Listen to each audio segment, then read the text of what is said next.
I'm being joined by two gentlemen. One is the chair of the House Committee on the Navy and the representative House of Reps member representing Pankshin, Kanke, and Kanam in Plateau State in the House of Representatives, Honorable Yusuf Gadi. Thanks so much indeed for joining us tonight. Thank you, Sharon. I have one of the conveners and the leaders of the protest today. Is a convener of the Concerned Nigerians and also a member of the Take It Back movement. He's a lawyer, Mr. Deji Adeyanju. Thank you so much for joining us tonight. Thank you, Sharon, for having me. I'm not one of the conveners of the protest. I'm just one of the lawyers to the protesters. Thank you so much for... Thank you. You don't want to take responsibility for what happened today? There's nothing like taking responsibility. We'll gladly even participate in tomorrow's protest. All right, we're looking at the IG at the moment, but as we hope to hear from him, Mr. Adeyanju, would you say the objective of your protest today has been achieved? Apparently it has. Even before the protest started, the protest was already a success. Because the idea of protest is not just to hit the street. It's about agitation, making demands. The demands are so popular. For instance, the issue of return of fuel subsidy. Why are you giving governors all the money when you can, directly give the poor people and give the economy the money? After all, once the governors take the FAC, they actually share, give a token to the local government and overhead cost, and they almost instantly change the rest to dollars and stockpile it, which is unfortunate. The president thinks he's trying to save the nation by saving money. Even before the president started giving the governors triple of their monthly allocation, the governors were alleged of stealing money meant for their state. So why then give them more? Why then give them more of this money? So because the reason why there's hyperinflation in the country is because fuel directly affects... Sorry, Comrade Adeyanju, let me pause you for a moment. Let's listen to the IG. We go live now to the police headquarters where the Inspector General of Police, Kayode Egbetokun, is now briefing the nation.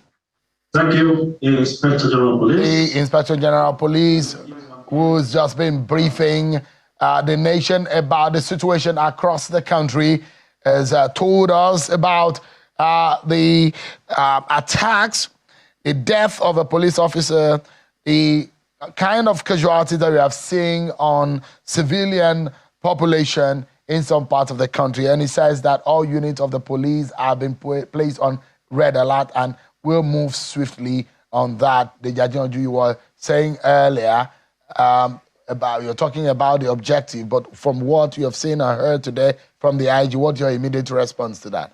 The IG's presser was filled with threats to the Nigerian people. It's completely unacceptable. The IGP does not have the right to donate or withdraw the right to protest to Nigerians. Neither does he have the right to even set guidelines on how people should protest. We had made him know this in our interaction with him a couple of days ago. It is also unfortunate that the IGP should be held responsible for all the violence that happened today in many parts of the country. I'll give you an instance and a simple example of the FCT. In the FCT, the people were hailing the military in Maraba because they were extremely professional. But they were the ones that provoked the attack in Maraba because they just, unprovoked, they just started attacking peaceful protesters and shooting at them. So the people reacted by booing them and by running to save their lives. How is that an attack on the police? And I challenge the IGP to bring the details of the police officer that he claimed was killed in any part of this country today. That it is a big lie. No police officer was killed today. Today alone, the IGP and his men killed several protesters in Borno. They killed several unarmed protesters in Kaduna. They killed protesters in Suleja. These guys should start... These reports you're getting from your people on the ground? They are all in the news. All on social media, videos and documentary evidence to back up all these claims some of people that have died. And that's why we challenge the Inspector General of Police to provide the details and particulars of the officer that he said died. Honorable, let me bring you into the conversation. What would be your immediate reaction to what the police of the IG has said? Well, I can't act on what the IG have said. I'm a representative of the people. I just had his press conference, and as a chief law officer, or if I may call it, someone that should protect the life of the citizen of this country from being killed and ensuring that there is peaceful coexistence within the four angles of Nigeria, he reserves the constitutional right to tell Nigerians what is he doing? And as a representative of the people too, I think we can ask him what he is doing. So for him to say what he have said, I think I cannot say whether he is right or wrong, because you cannot just hear something today. I've seen all sort of pictures in the social media. Yes, I've seen protesters with blood lying down in form of a dead bodies. I've seen that. I cannot claim that I have not seen people killed. I've equally seen a picture of a police officer that is claimed to have been killed. I've seen it in the social media. But to say anything about the statement of the Inspector General of Police, I think I'm incapacitated at this moment until I make due diligence. Apologies, I need to pause you gentlemen for a moment, because we're still keeping our eyes on the IGP. Is receiving questions from journalists. Well, we'll go on a break, and when we come back, more from my guest.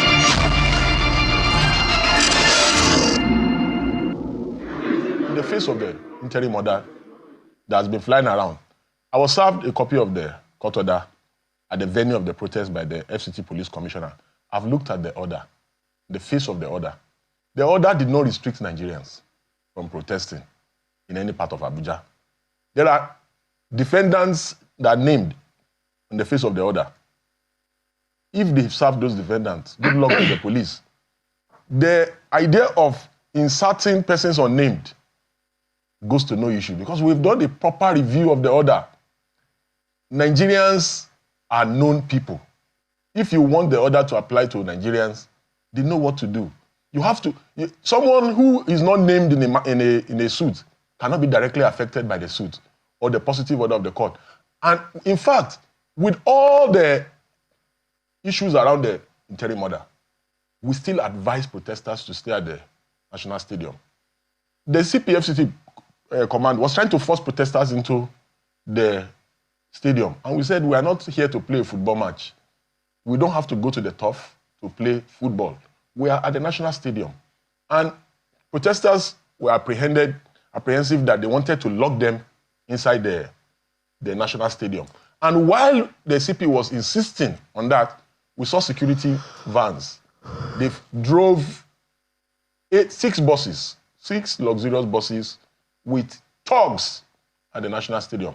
That was what necessary. And the whole media, everybody was there. So this can be verified. But that was what necessitated the protesters. What do you make of the fears of the government? The government had warned that this could escalate. Yes. And it could turn violent. And looting could happen. Exactly what they feared happened today. The lootings that happened were by government thugs. You know, we've been warning over a week ago that government will try to quell the protests like we saw in Abuja today. And that people are too hungry that if they mobilize thugs, these thugs will not go home. This is not 2020 during NSAS when people were still not this hungry. We warned them over a week ago that they should not mobilize thugs. That if they mobilize thugs, the thugs will go against them. And this is what we saw or we have seen happening. Additionally, it's important to note that, in fact, many of the pictures of looting that the police were referencing turned out to be old pictures that have been on the internet. And a first PRO in one of the northern states was seen spreading this fake news. So before the build-up to the protest yesterday, the government people were circulating a fake press release by the Take It Back to having called off the protest. So all ideas about propaganda has failed in this protest. And it is still going to fail. Government should, while we sympathize with government, especially the federal government, because it appears that all attention is about the federal government and we are overlooking the states. The states last month got 1.3 trillion from federal government allocation. Then they got an additional 38 billion from the COVID funds. What have they done with it? These states, they loot the treasury, they are not accountable. So Nigerians should also make specific demands on the protest, on the politicians. Additionally, sir, it is important to state that whether anybody likes it or not, the protesters have defined demands. If the president begins to meet some of the demands today, in fact, we had said that... What are these demands? Yes, issue of returning for a subsidy. It is better to subsidize for the Nigerian people than to be subsidizing for politicians. We are subsidizing for the governors. It is not a sustainable approach to governance. If you subsidize, and every nation in the world does subsidy of some kind, even the developed nations. So if we subsidize fuel, it directly affects almost everything that has to do with our economy. We are also saying that politicians should not be paid wages. It should be a part-time job. Which of them? The National Assembly? All, with no exception. Including the ones in the executive? Including the ones in the executive. Nigeria is too broke for the principal members of the National Assembly to be having thousands of aides. Nigeria is too broke. Nigeria is too broke for ministers to be having hundreds of aides. Heads of parastatals are having hundreds of aides. Nigeria is too broke for that. That the idea behind this protest is that we have a fundamental problem. We can't just keep blaming the president.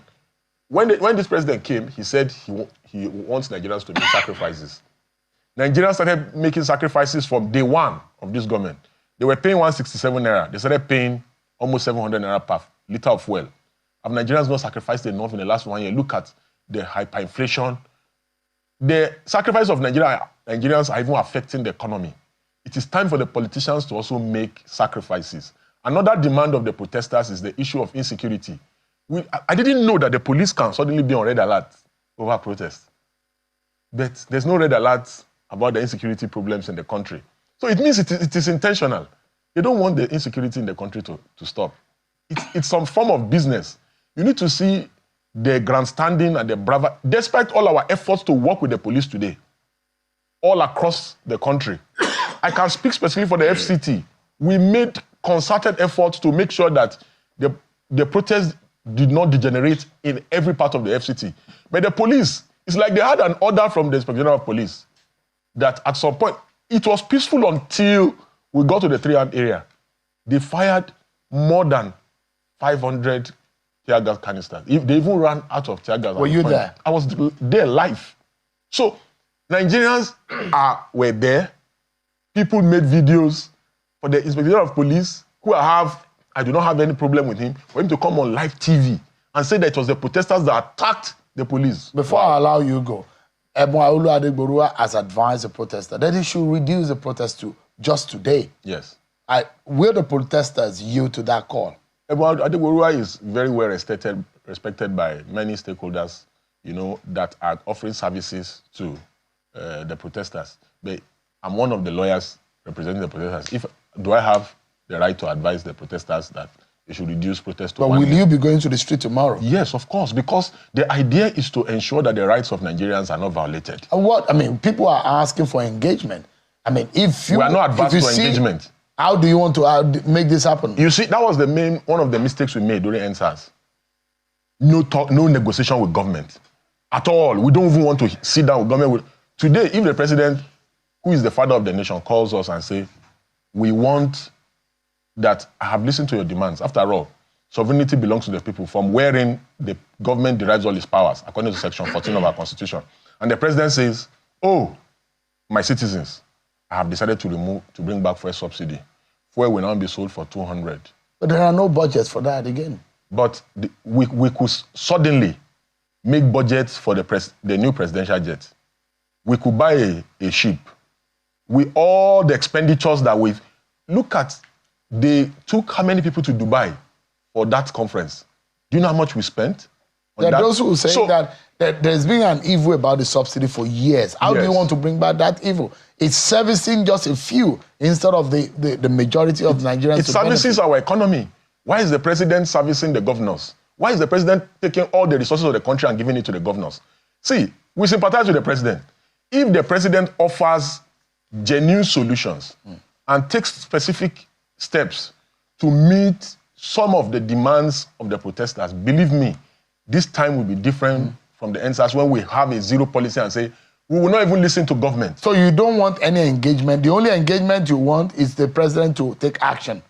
The president... You don't want to sit down with the president. We will engage the president when we know that at least... This is what the protesters are saying. Because I confer with them. I was conferring with them even on my way here.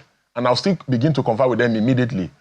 We've taken the offers for engagement because government has continually putting out the offer for engagement. However, the protesters are saying, before we go and meet the president, before we engage, even FCT minister who was grandstanding the day before yesterday, is now saying that they want to engage the protesters. Before him and Asai Dokubo said protest will never happen. So the idea is, before we go for any engagement, let's have specifics. as a responsible government, these are the steps we are willing to take. Protesters will say, yeah, and believe me, in all of this, the government should be most worried about the unannounced protest, which is inevitable with the way the country is being run. Thank God that these protests have a date. It has timelines, they have demands. That's why the IG is still issuing threats on national TV. Let us be more worried for the unannounced protests that will not have date and that will not have time. Finally, before I allow you to go, because I know that you say you want to run now, the big question is that orders have been given, don't move beyond it. Are you worried about the flouting of those orders? As a lawyer, I am, as a lawyer, because it is our duty to advise the protesters. But you know that the Constitution is explicit. It said sovereignty belongs to the people. I know the voice of the people is the voice of God. A government exists because of the people. It's very simple. The Court of Appeal has ruled in the AMPP case, which Leonard Senior Femi Falana litigated for the then AMPP, Buhari and others that were tear-gassed in Kanu, that you cannot restrict protesters to a specific place. So while I am advising the protesters to take steps like they did today, you know, all they need to show is that they've taken steps to comply with the order by being at the Moshood Abiola. The government brought thugs and government forced them out of the place. So their further actions can be explained within the context of the rule of law. So you and your friends, as you advise, they will be going out tomorrow. Yes. And you want government to take action. Those are your plans. We are looking forward to working with the police and other security agencies to make the protests as peaceful as possible all across the country. All right. Eji Adeyanju is a lawyer and is a convener of the Concerned Nigerians, and is also one of those who are legally advising the protester. Thanks so much.